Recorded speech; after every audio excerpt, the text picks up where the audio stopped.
શું waste water treatment plant design કર્યા પહેલા અને ઇન્સ્ટોલેશન પછી બંને વાર સેમ્પલનું ટેસ્ટિંગ કરાવવું? હા, આ કેમ કરાવવું જોઈએ એને એક સિમ્પલ ઉદાહરણ દ્વારા સમજીએ. ધારો કે તમારું એક્સિડન્ટ થયું છે અને તમને હાથ અથવા તો પગમાં ફ્રેક્ચર આવ્યું છે. હવે જ્યારે તમે પહેલી વાર ડોક્ટર પાસે જશો ત્યારે ડોક્ટર તમને એક્સરે માટે મોકલશે કે જેથી તમને એ ખબર પડે કે ક્રેક છે કે નહીં, અથવા છે તો કેવડો મોટો છે.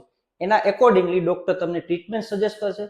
એ ટ્રીટમેન્ટ બાદ જ્યારે ફરી પાછા તમે ડોક્ટર પાસે આવશો ત્યારે ડોક્ટર ફરી તમને એકવાર એક્સરે કરવાનું કહેશે, જેનાથી એ ટ્રીટમેન્ટ ઇફેક્ટિવ થઈ છે કે નહીં, અથવા તો એ ક્રેક છે એ રિકવર થયો છે કે નહીં એ ખબર પડે. આમ અહીંયા 3 પ્રોસેસ થઈ છે: પ્રી ટેસ્ટિંગ, ટ્રીટમેન્ટ અને પોસ્ટ ટેસ્ટિંગ. તેવી જ રીતે આ waste water treatment plan design કરતા પહેલા એ વેસ્ટ વોટરની કેરેક્ટરિસ્ટિક જેવી કે સીઓડી, બીઓડી, ટીડીએસ આ કેટલી માત્રામાં છે એ જાણવું ખૂબ જરૂરી છે, કેમ કે તેના ઉપરથી આ ડિઝાઇન નક્કી થતી હોય છે. હવે આ ડિઝાઇન નક્કી થઈ ગયું અને ઇન્સ્ટોલેશન થઈ ગયા બાદનું જે ટ્રીટેડ વેસ્ટ વોટર છે એનું એનાલિસિસ કરવું એટલા માટે જરૂરી છે કે તેનાથી એ ટ્રીટમેન્ટ પ્લાન્ટની એફિશિયન્સી કેટલી છે એ ખબર પડતી હોય છે.